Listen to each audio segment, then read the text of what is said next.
Kebakaran hanguskan 12.000 hektar lahan di Spanyol. Cina rampungkan terowongan bawah tanah terpanjang di dunia. Spanyol bawa pulang trofi Piala Dunia 2026.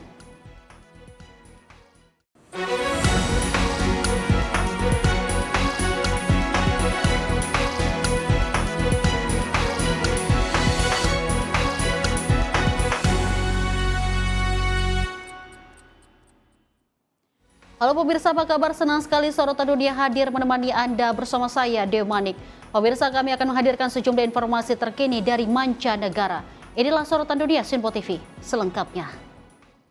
Pemirsa, informasi kita awali dari gelombang panas yang melanda Paris tak hanya membuat warga kepanasan, tetapi juga memicu lonjakan permintaan AC portable. Alih-alih membeli, banyak warga kini memilih menyewa AC sebagai solusi cepat menghadapi suhu ekstrim di tengah keterbatasan pemasangan AC permanen.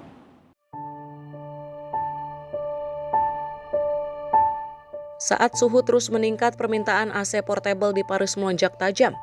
Banyak warga memilih menyewa dibanding membeli, terutama karena pemasangan AC permanen tidak mudah dilakukan di bangunan bergaya Haussmann yang menjadi ikon kota Paris. Pendiri Klimlock, Victor Nihol mengatakan, ide bisnis penyewaan AC muncul setelah sistem pendingin di panti jompo milik neneknya mengalami kerusakan. Namun di luar perkiraan, permintaan terbesar justru datang dari rumah tangga. C'est un constat personnel, c'était moi et ma mamie qui sont dans un EHPAD dans le nord de la France. La climatisation était en panne et on s'est posé la question, vu que c'est pour quelques jours, est-ce qu'on va acheter un climatiseur? Est-ce qu'on va le louer? Mais il n'y avait pas de service de location, donc c'est là que l'idée est un peu née. Et c'est là qu'on a commencé, mais on ne pensait pas que la demande serait autant domestique. On pensait initialement que ça servirait plutôt à des pannes, servir un manque, mais en final on a une demande qui est vraiment... Perusahaan Klimlock menyewakan AC portable dengan tarif mulai 12,5 euro per hari. Menurut Nihol, setiap kali gelombang panas terjadi, jumlah permintaan melonjak drastis. Pada Juni lalu saja permintaan meningkat hingga 50 kali lipat dibandingkan tahun sebelumnya. Perancis terus menghadapi gelombang panas berulang yang disertai suhu ekstrim dan kondisi kering, sekaligus meningkatkan risiko kebakaran hutan. Juni 2026 tercatat sebagai Juni terpanas di Eropa Barat dan terpanas kedua di seluruh Eropa. Tim redaksi Sinpo TV melaporkan. Sementara itu, pemirsa, gelombang panas ekstrim yang melanda Prancis memaksa pemerintah mengurangi produksi listrik dari sejumlah reaktor nuklir. Peningkatan suhu air sungai membuat sistem pendinginan reaktor dibatasi untuk melindungi ekosistem lingkungan.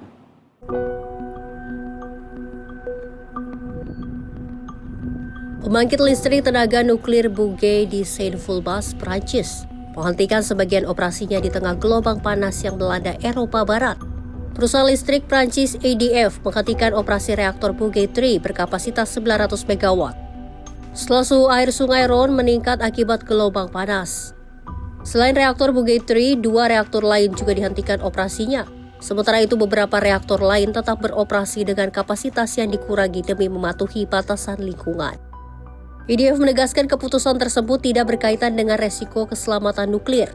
Namun pembatasan operasi dilakukan untuk mencegah kenaikan suhu berlebih sungai Rhône yang akan merusak ekosistem akibat pembuangan air pendingin dari pembangkit yang telah menyerap panas selama proses operasi. Langkah ini menambah tantangan bagi pasokan listrik Prancis di tengah gelombang panas yang masih melanda sejumlah wilayah Eropa Barat. Tim redaksi Sinpo TV melaporkan. Kebakaran hutan besar melanda Provinsi Zaragoza, Spanyol Timur Laut dan menghanguskan sekitar 12.000 hektar lahan. Pemirsa, ratusan warga terpaksa dievakuasi, sementara ratusan darurat militer diterjunkan untuk membantu menjinakkan api.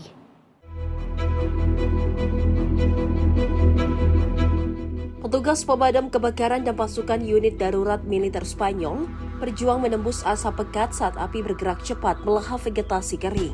Alat berat digunakan untuk membuat jalur pembatas api untuk mencegah kebakaran meluas. Kebakaran dilaporkan bermula di wilayah Ores, kawasan Cinco, Vilas Aragon, sebelum menyebar dengan cepat ke permukiman di sekitarnya. Kondisi ini memaksa ratusan penduduk meninggalkan rumah demi keselamatan. Pemerintah daerah Aragon menyatakan angin kencang, suhu udara yang sangat tinggi, serta tingkat kelembaban yang rendah menjadi faktor utama yang menyulitkan upaya pemadaman. Otoritas menilai kebakaran ini merupakan salah satu insiden dengan potensi penyebaran dan tingkat kerusakan terbesar yang dihadapi Aragon dalam beberapa tahun terakhir.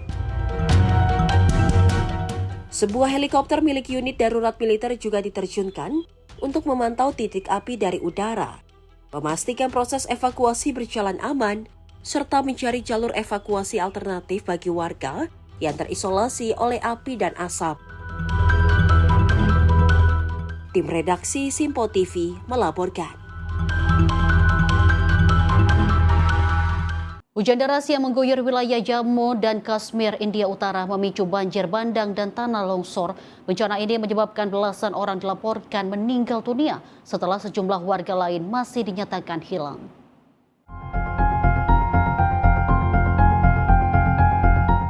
Rekaman video memperlihatkan petugas penyelamat menggunakan tali untuk menyeberangi sungai yang meluap demi menjangkau kawasan terdampak di distrik Rajouri. Sementara itu, kendaraan yang rusak terlihat bertumpuk di kawasan permukiman. Lumpur tebal dan puing-puing menutupi jalan, memaksa warga dan pemilik toko membersihkan sisa banjir secara manual. Menurut warga setempat, tinggi muka air mencapai 8 hingga 9 kaki. Sementara saluran drainase yang tersumbat membuat air dan lumpur tidak dapat mengalir. अपनी अपनी मजबूरियां सबको, लेकिन हालात देखें यहाँ क्या हो चुका है। 8-8-9 फुट पानी था यहाँ पे। बाकी हमारी बस अगर एडमिनिस्ट्रेशन इतनी हेल्प कर दे, हम लोगों की जो ये मोहल्ला है जहाँ पे पानी आया है 8-8-9 फीट, इसमें गली जो ड्रेन है वो टोटल ब्लॉक हो चुकी है। उसके कारण जो अंदर पानी और मिट्टी जमा है वो बाहर निकल नहीं रही क्योंकि पानी वापस आ रहा है। Operasi penyelamatan masih terus berlangsung dengan melibatkan personil militer, kepolisian, tim penanggulangan bencana, serta otoritas setempat untuk mencari korban yang masih hilang dan mengevakuasi warga yang terjebak. Otoritas India memperingatkan potensi hujan lebat masih akan berlanjut dalam beberapa hari ke depan. Warga yang tinggal di sekitar sungai dan daerah rawan longsor diminta tetap waspada serta segera mengungsi apabila kondisi memburuk. Tim redaksi Simpo TV melaporkan. Pemirsa, hujan deras yang melanda wilayah Coquimbo de Chile memicu banjir dan mengisolasi sejumlah permukiman. Petugas kepolisian mengerahkan helikopter untuk mengevakuasi warga bersama hewan peliharaan mereka yang terjebak di tengah kepungan air.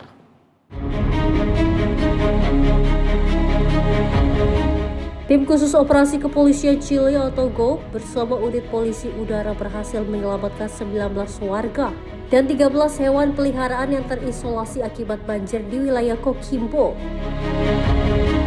Operasi evakuasi difokuskan di Provinsi Limari setelah hujan lebat menyebabkan sungai meluap dan memutus akses menuju sejumlah permukiman. Rekaman video memperlihatkan petugas menurunkan personel dari helikopter untuk menjaga warga yang bertahan di atap rumah sebelum mengevakuasi mereka bersama hewan peliharaan ke tempat yang lebih aman. Virtud de los rescates que se están originando el día de hoy con la prefectura aeropolicial y la intervención del GOP de Coquimbo, se han desarrollado ya algunas evacuaciones a personas que se encuentran aisladas en puntos determinados que no están en el Parque Nogales o Coquimbo. Por esto, nosotros reforzamos una vez más el compromiso que tiene Carabineros con todos los ciudadanos de la comunidad. Otoritas setempat menghimbau masyarakat untuk menghindari perjalanan yang tidak mendesak, tidak melintasi sungai atau wilayah yang tergenang, serta terus memantau informasi resmi karena status siaga akibat curah hujan tinggi masih diberlakukan di wilayah Coquimbo. Tim redaksi Simpo TV melaporkan. Pemirsa, 2 pekan setelah longsor besar menerjang wilayah Guadalupe, Ekuador, tim penyelamat masih berupaya menemukan korban yang hilang, sementara keluarga korban masih terus menanti kabar dengan penuh harap. Operasi pencarian dan evakuasi terus dilakukan di sektor Canzalba, Paroki Guadalupe, Ekuador Selatan, menyusul bencana longsor yang terjadi pada 3 Juli lalu.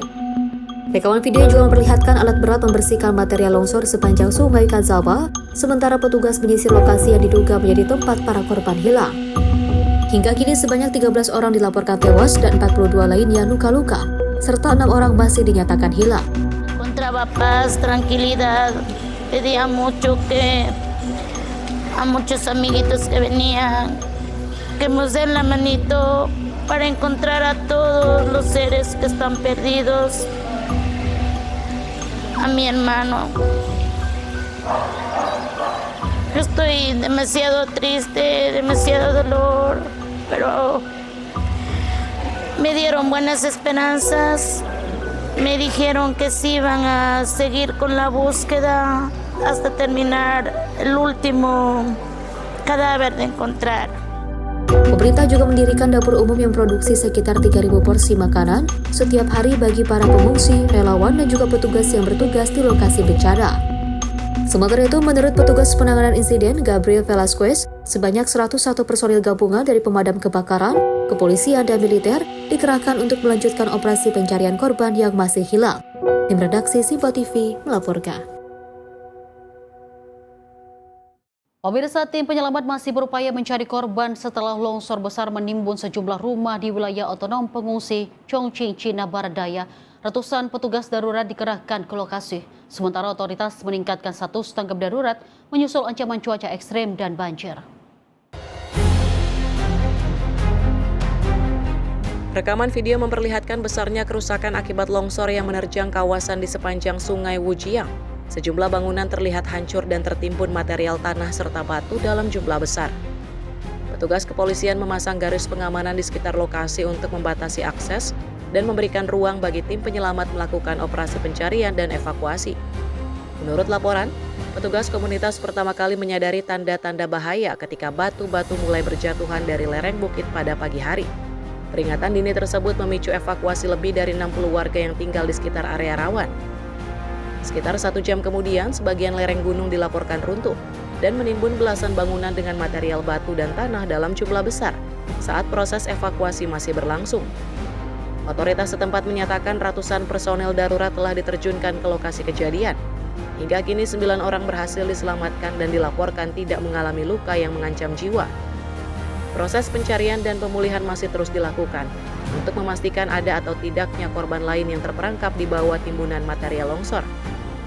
Insiden ini terjadi di tengah cuaca ekstrim yang melanda wilayah Chongqing dalam beberapa pekan terakhir. Hujan lebat, badai petir, dan suhu tinggi telah memicu peringatan banjir serta meningkatkan risiko bencana tanah longsor di sejumlah daerah. Tim redaksi Simpo TV melaporkan.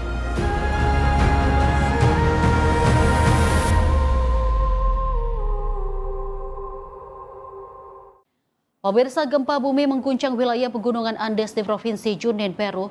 Bencana ini menyebabkan sedikitnya 6 orang tewas dan lebih dari 30 lainnya terluka.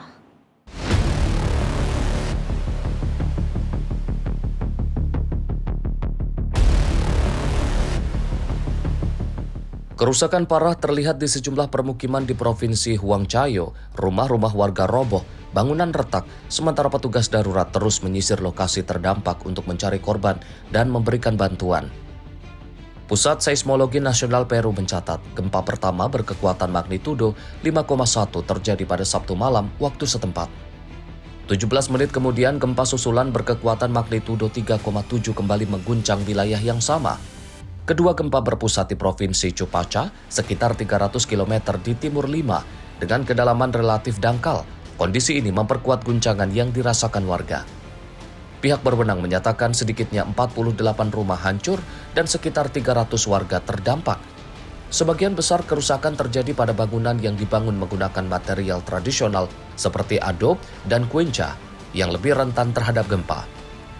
Personel militer Peru kini diterjunkan untuk membantu operasi pencarian dan penyelamatan.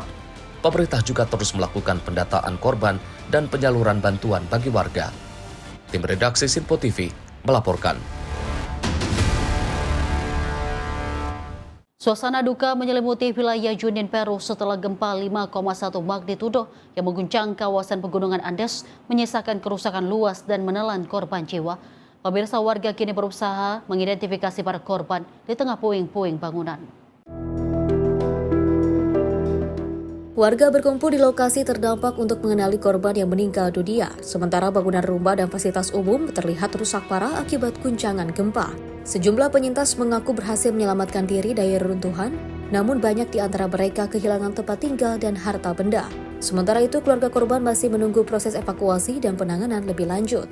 Pemerintah daerah menyatakan gempa menyebabkan kerusakan luas di berbagai permukiman dengan ratusan warga terdampak dan puluhan orang memerlukan perawatan medis. 48 casas colapsadas, 250 familias damnificadas y más de 20 heridos que están siendo atendidos los diferentes nosocomios, hospitales, centros de salud que tenemos aquí, en especial el Carrión, que es el hospital más importante de nuestra región. Hingga kini operasi pencarian dan penyelamatan masih terus berlangsung dengan melibatkan personil militer dan juga tim darurat. Pemerintah Peru terus melakukan pendataan kerusakan serta menyalurkan bantuan bagi warga yang terdampak gempa. Tim redaksi Simpo TV melaporkan. Pemirsa, Cina rampungkan terowongan bawah tanah terpanjang di dunia. Informasinya usai jeda. Tetaplah bersama kami.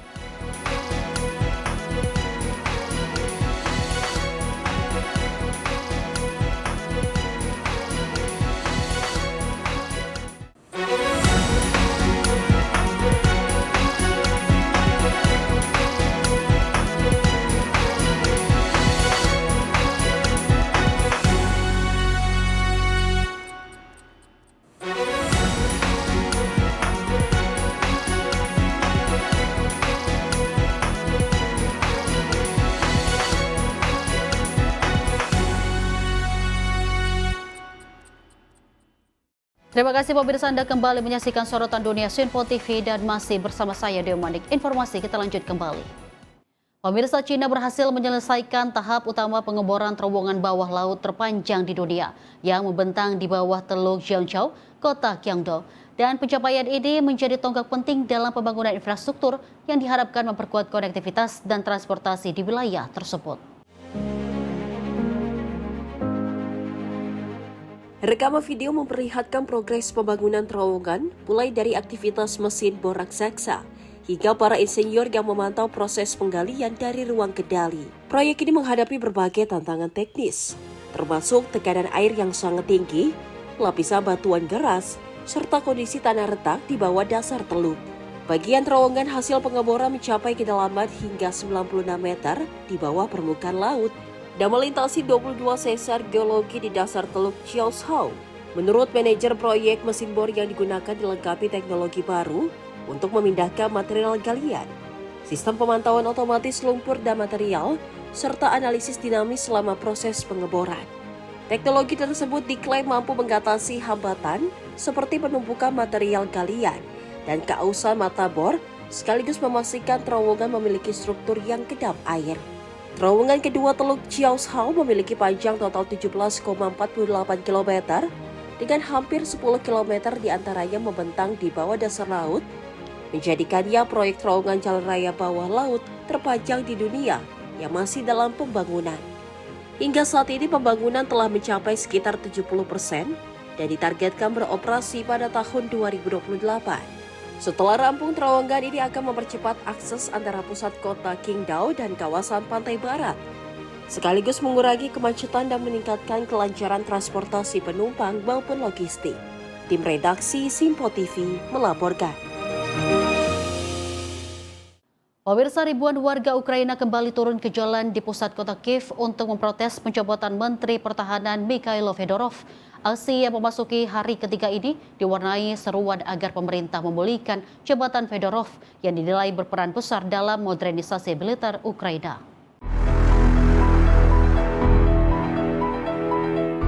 Ribuan pengunjuk rasa memadati pusat kota Kiev sambil mengibarkan bendera Ukraina dan membawa berbagai spanduk protes. Sejumlah peserta aksi juga berlutut untuk menghormati para korban yang gugur dalam konflik dengan Rusia. Para demonstran menilai pencopotan Mikhailo Fedorov sebagai Menteri Pertahanan dilakukan pada saat yang tidak tepat, mengingat perannya dalam pengembangan teknologi militer dan juga penggunaan drone Ukraina. Pengunjuk rasa menyatakan penggantian Fedorov dapat melemahkan upaya pertahanan Ukraina di tengah berlangsungnya konflik. Mereka juga menuntut pemerintah lebih terbuka dalam menjelaskan alasan di balik perombakan kabinet agar masyarakat dan personil militer mendapat kejelasan.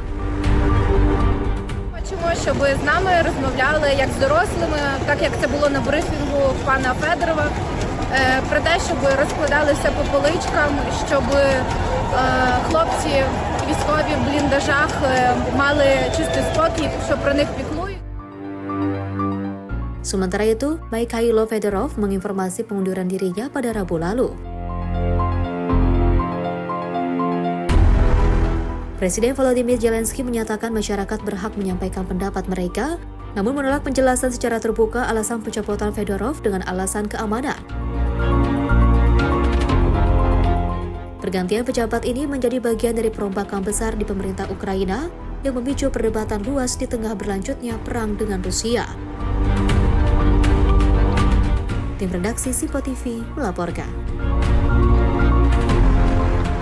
Pemirsa, Presiden Amerika Serikat Donald Trump menyatakan Iran telah mengalami kerugian besar akibat serangan militer yang dilancarkan Washington dalam beberapa waktu terakhir. Trump menegaskan operasi tersebut bertujuan mencegah Iran memiliki kemampuan senjata nuklir.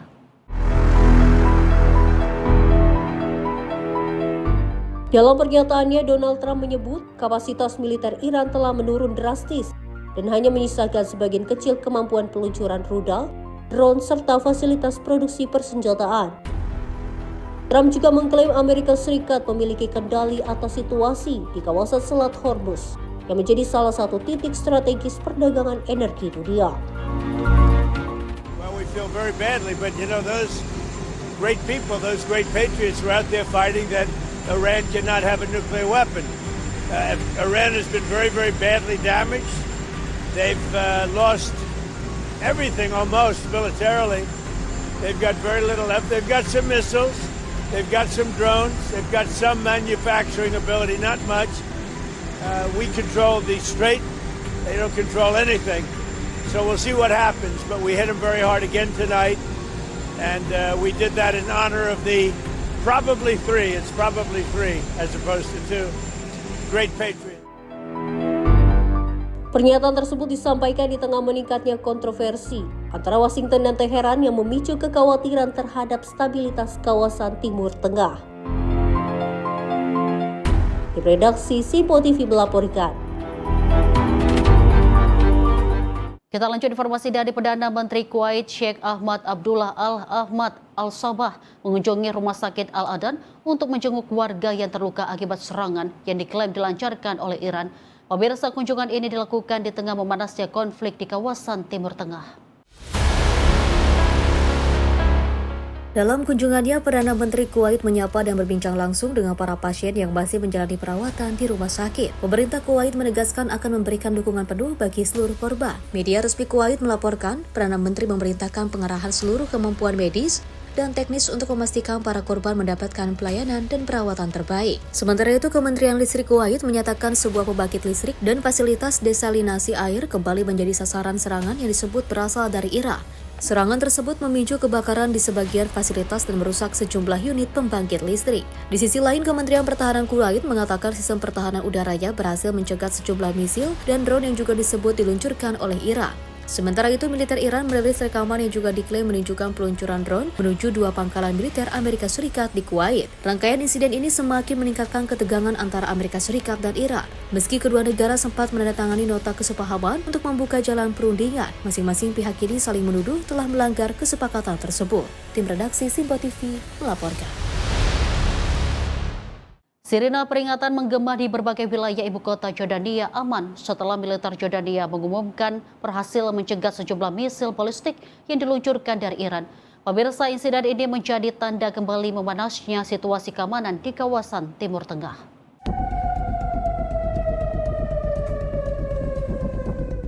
Suara sirine terdengar di berbagai kawasan permukiman di kota Amman, memperingatkan warga atas ancaman serangan misil yang mendatang. Penduduk diminta tetap waspada hingga situasi dinyatakan aman oleh otoritas. Angkatan bersenjata Yordania menyatakan berhasil mencegat 3 misil balistik Iran, sementara 1 misil lainnya disebut jatuh di wilayah terpencil dan tidak menimbulkan korban. Di tengah situasi tersebut, Kedutaan Besar Amerika Serikat di Amman sempat menyatakan bahwa bandara internasional dan pelabuhan Aqaba dievakuasi karena adanya ancaman yang dianggap kredibel. Namun pemerintah Yordania membantah informasi tersebut dan menegaskan bahwa bandara maupun pelabuhan Aqaba tetap beroperasi secara normal. Sementara itu, militer Israel mengatakan telah mendeteksi peluncuran misil dari Iran menuju kota Aqaba di Yordania yang berbatasan dengan wilayah Israel. Otoritas Israel juga memperingatkan adanya kemungkinan puing atau dampak serangan menjangkau wilayah Israel Selatan. Insiden ini terjadi saat Komando Pusat Militer Amerika Serikat atau CENTCOM mengonfirmasi telah melancarkan serangan ke-8 berturut-turut ke target-target di Iran. Memanasnya konflik antara Washington dan Teheran kembali menimbulkan kekhawatiran akan meluasnya eskalasi konflik di kawasan Timur Tengah. Tim redaksi Sinpo TV melaporkan.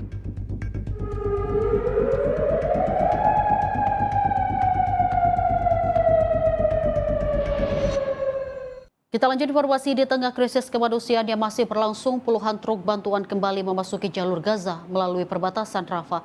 Pemirsa, Uni Emirat Arab mengirim hampir 1.000 ton bantuan untuk memenuhi kebutuhan mendesak warga Palestina. Sebanyak 5 konvoi bantuan kemanusiaan dengan total 62 truk membawa 980 ton logistik memasuki jalur Gaza. Konvoi tersebut melintasi perbatasan Rafah setelah diberangkatkan dari pusat logistik bantuan kemanusiaan Uni Emirat Arab di kota Al-Arish, Mesir. Bantuan yang dikirim meliputi bahan pangan, material hunian sementara, perlengkapan medis, serta berbagai kebutuhan penting lainnya. Seluruh bantuan ditujukan untuk membantu warga Palestina yang terdampak krisis kemanusiaan di Gaza.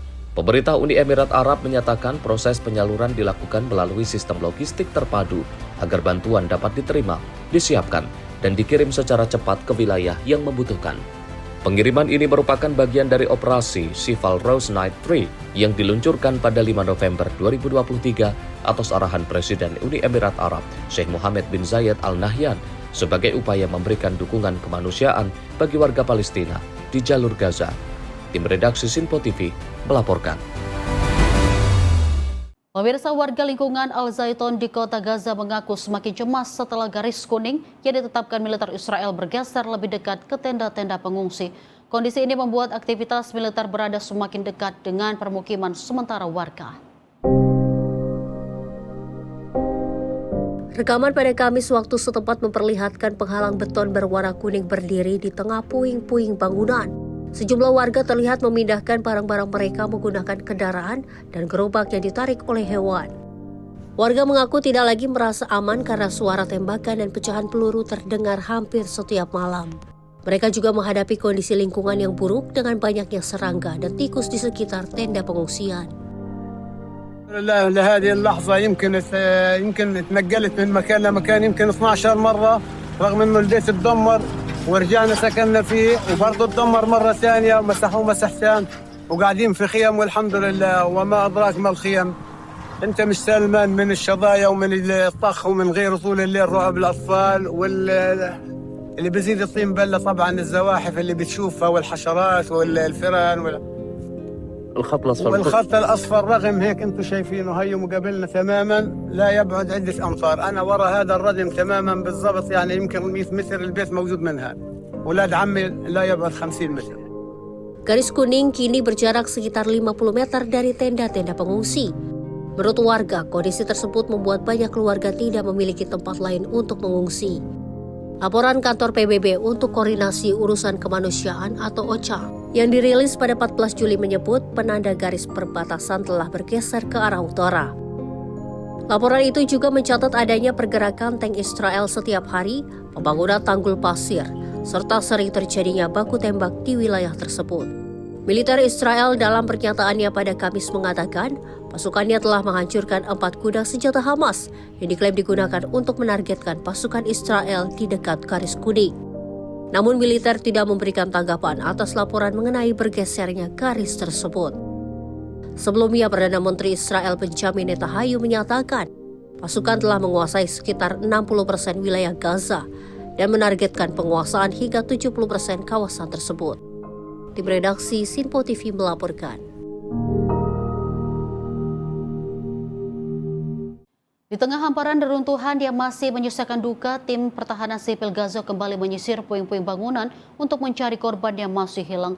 Operasi tahap kedua ini menjadi harapan terakhir bagi ribuan keluarga yang hingga kini belum mengetahui nasib orang-orang tercinta mereka.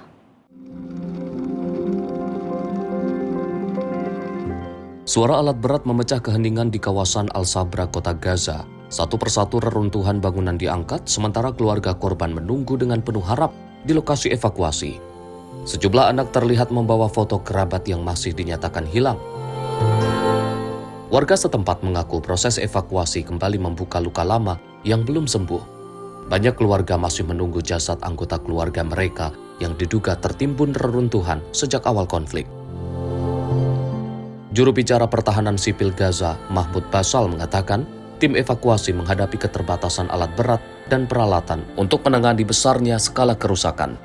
Ia mendesak komunitas internasional dan organisasi hak asasi manusia memberikan dukungan agar seluruh jenazah dapat dievakuasi.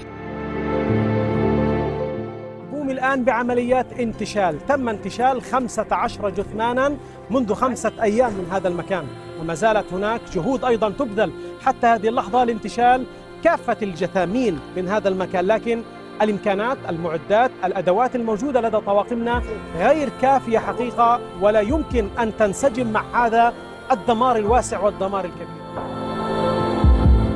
Operasi tahap kedua menargetkan pencarian lebih dari 1.000 jenazah yang diduga masih terkubur di bawah 147 rumah yang hancur di Gaza, Gaza Utara, dan Gaza Tengah.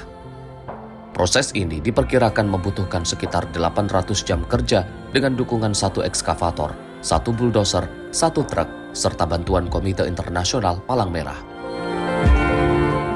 Tim redaksi Sinpo TV melaporkan.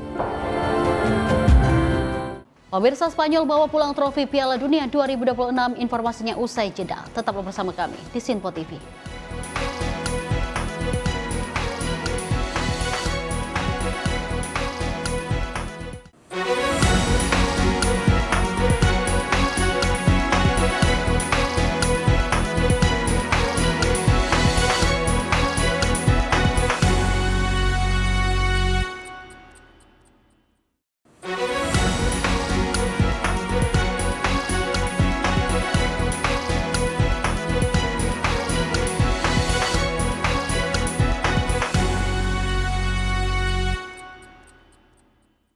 Terima kasih pemirsa, Anda kembali menyaksikan Sorotan Dunia Sinpo TV dan informasi kita lanjutkan kembali.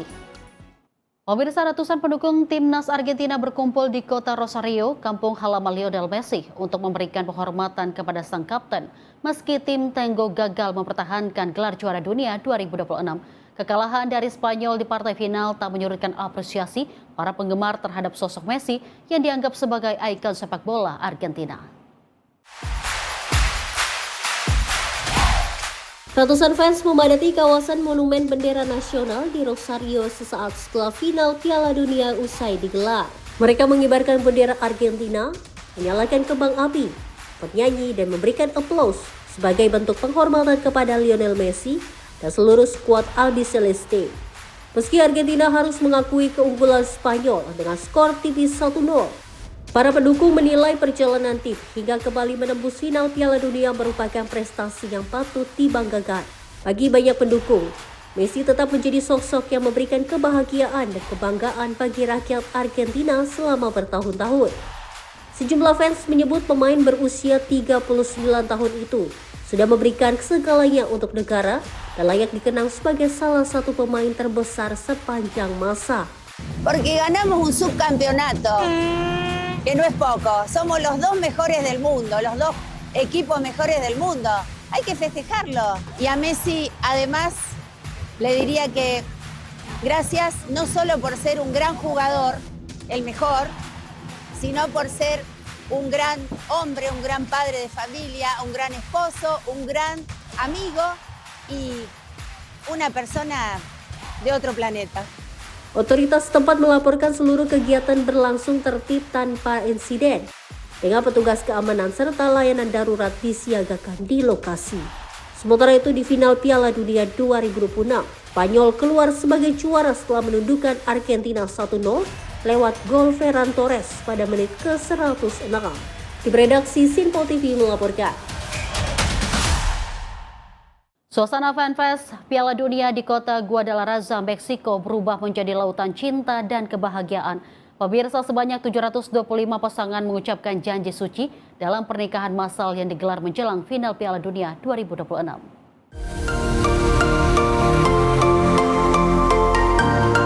Ratusan pasangan memenuhi Plaza Liberation dengan balutan busana pernikahan masing-masing. Sejumlah pengantin perempuan tampak memadukan kerudung pengantin berwarna putih dengan jersey tim nasional Meksiko, sementara yang lain mengenakan warna klub sepak bola favorit mereka. Bagi banyak pasangan, momen ini menjadi cara unik mengabadikan kecintaan mereka pada sepak bola. Salah satu pengantin mengaku memilih menikah di FanFest karena ingin menciptakan kenangan indah di tengah kekecewaan atas perjalanan timnas Meksiko di Piala Dunia. Pernikahan massal ini digelar secara gratis oleh pemerintah kota Guadalajara. Wali kota Veronica Delgadillo memimpin langsung prosesi pernikahan dan menyebut kota Guadalajara sebagai jantung wilayah barat Meksiko yang penuh sejarah dan menjadi tuan rumah bagi ratusan ribu penggemar Piala Dunia. Sebelum berubah menjadi lokasi pernikahan, Plaza Liberación selama beberapa pekan menjadi pusat FanFest Piala Dunia, tempat ribuan penggemar menyaksikan pertandingan melalui layar raksasa. Tim redaksi Sinpo TV melaporkan. Kita lanjut informasi di tengah rumah yang hancur akibat perang. Seorang mantan pesepak bola Palestina memilih bangkit dari keterpurukan. Pemirsa, meski kehilangan kedua kakinya, ia mengubah sebuah ruangan sederhana menjadi tempat latihan dengan demi mengejar mimpi yang belum pernah padam. Dengan alat latihan sederhana yang dikumpulkan bersama para sahabatnya, Alam Sabir tetap berlatih mengangkat beban, bertinju, melakukan peregangan, hingga bermain bola basket di dalam rumahnya yang rusak di kamp pengungsi Al-Shati, Gaza. Pria berusia 36 tahun itu kehilangan kedua kakinya setelah mengalami luka parah pada September 2025 saat menjalani perawatan di rumah sakit.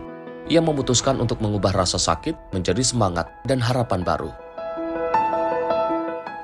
هذه الصالة البسيطة بإذن الله سأستكمل حلمي وسأنشئ صالة كبيرة متكاملة يكون فيها جميع الأدوات والمعدات حتى تخرج أبطال من فلسطين يمثلوا فلسطين في جميع المحافل الدولية. Sabir merupakan mantan pemain klub Al-Shati Services dan Al-Sadako Sport Club di jalur Gaza. Meski kini menyandang disabilitas dan membutuhkan alat bantu, ia menegaskan mimpinya belum berakhir. Ia bertekad terus menekuni dunia olahraga bersama para atlet penyandang disabilitas dan berharap dapat mewakili Palestina di berbagai ajang internasional.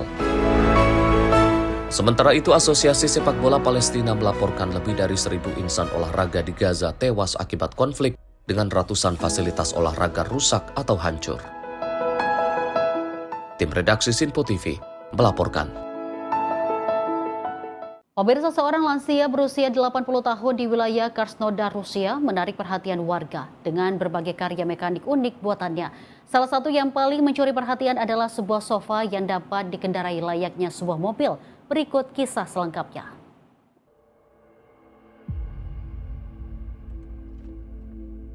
Mikhail Skurkrov menyulap halaman rumahnya menjadi ruang pamer berbagai hasil karya kreatif. Mulai dari jam musikal, mobil sport rakitan sendiri, air mancur konverti hingga patung Cempolinai yang dapat menari. Namun perhatian warga paling banyak tertuju pada sofa bergerak yang ia rancang sendiri. Kendaraan unik ini dilengkapi meja yang sekaligus berfungsi sebagai kemudi, sistem kendali jarak jauh serta televisi yang dapat memutar video. Столик, этим же столиком крышкой осуществляется поворот. А вот если открыть, можно садиться удобно. И доступ к внутренностям вот такой быстрый, легкий. Здесь электронное устройство, он радиоуправляемый, может ездить сам с пультом. Skurkrov kerap mengendarai sofa tersebut berkeliling jalanan desa dan mengajak warga mencoba pengalaman berbeda menaikinya. Menurutnya, karya ini dibuat bukan hanya sebagai alat transportasi, tetapi juga untuk menghibur masyarakat. Pria yang berlatar belakang fisikawan ini mengaku mendapatkan ide merupakan bagian paling mudah. Tantangan sesungguhnya adalah merakit seluruh komponen menjadi sebuah mesin yang dapat berfungsi dengan baik. Очень понравилось. Вообще очень быстро оказалось, очень резво и прям и удобно на диванчике сидишь вообще так. Можно так в будущем все машины... Sebelum menekuni dunia rekayasa mekanik secara penuh, Krakow pernah bekerja sebagai insinyur dan petani. Namanya mulai dikenal luas pada tahun 2009 setelah berhasil membangun replika menara Spasskaya Kremlin setinggi 14 meter dengan berbagai fitur mekanis yang berfungsi. Tim redaksi Sinpo TV melaporkan.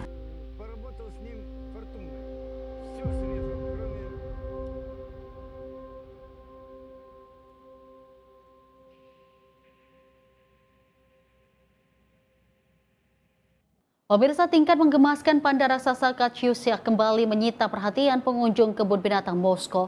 Anak panda pertama yang lahir di Rusia tersebut tampak menikmati hari dengan bermain, beristirahat, dan menyantap bambu di kandangnya. Dengan gerakan santai, Katyusha terlihat berguling di atas struktur kayu sebelum akhirnya duduk tenang untuk menyantap bambu favoritnya. Tingkah lucu anak panda ini menjadi daya tarik tersendiri bagi para pengunjung. Katyusha lahir pada Agustus 2023 dan menjadi anak panda raksasa pertama yang lahir di Rusia. Induk dan pejantannya, Ding Ding dan Ruyi, didatangkan dari Tiongkok ke Moskow pada 2019 sebagai bagian dari kerjasama konservasi jangka panjang antara kedua negara. Keluarga panda ini tinggal di Pavilion Chinese Fauna Kebun Binatang Moskow. Mereka dirawat dalam program ilmiah untuk pengembangbiakan dan pelestarian panda raksasa. Pihak kebun binatang menyebut keluarga panda tersebut menjadi salah satu atraksi paling populer. Keberadaan panda raksasa di Moskow juga menjadi bagian dari upaya konservasi global yang sering dikenal sebagai diplomasi panda. Tim redaksi Sinpo TV melaporkan.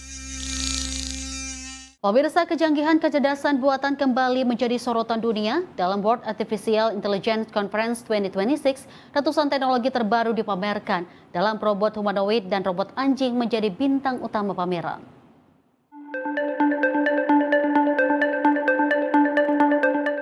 Bak menyaksikan masa depan menjadi nyata, pengunjung disuguhkan aksi beragam robot yang mampu menari, bermain sepak bola dan catur, menuang teh, melukis, hingga menjalankan pekerjaan, layanan, dan industri.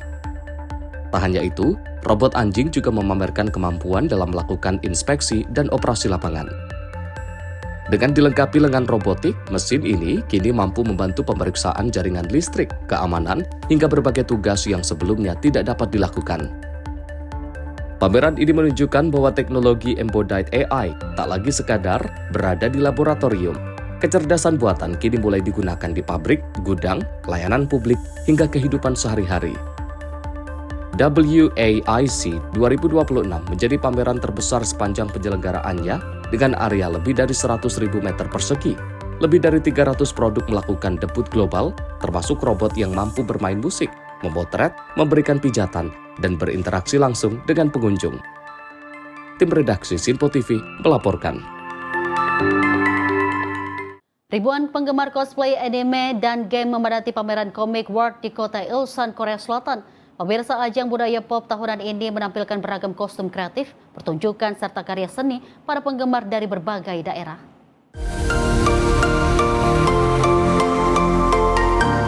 Aula pameran Kintex dipenuhi para cosplayer yang tampil dengan kostum tokoh anime, manga, hingga karakter video game favorit mereka.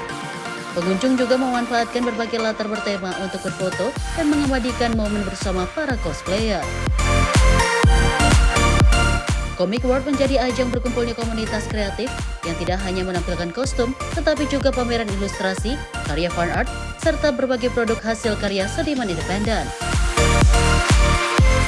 Event yang telah diselenggarakan sejak tahun 1999 ini dikenal sebagai salah satu konvensi subkultur terbesar di Korea Selatan dan menjadi wadah bagi para penggemar untuk menunjukkan kreativitas serta memperluas jaringan pertemanan. 늘 항상 저도 참가하는데요. 오늘은 사람이 좀 많아서 좀 많이 기쁘네요. 재밌고 사람들이 많아가지고 많이 재밌습니다. Comic World 2026 dijadwalkan berlangsung selama 2 hari, yaitu 18 hingga 19 Juli di Kintex Ilsan. Acara ini terus menjadi salah satu perhelatan paling dinantikan oleh para penggemar anime, game, dan cosplay di Korea Selatan. Tim redaksi Sinpo TV melaporkan.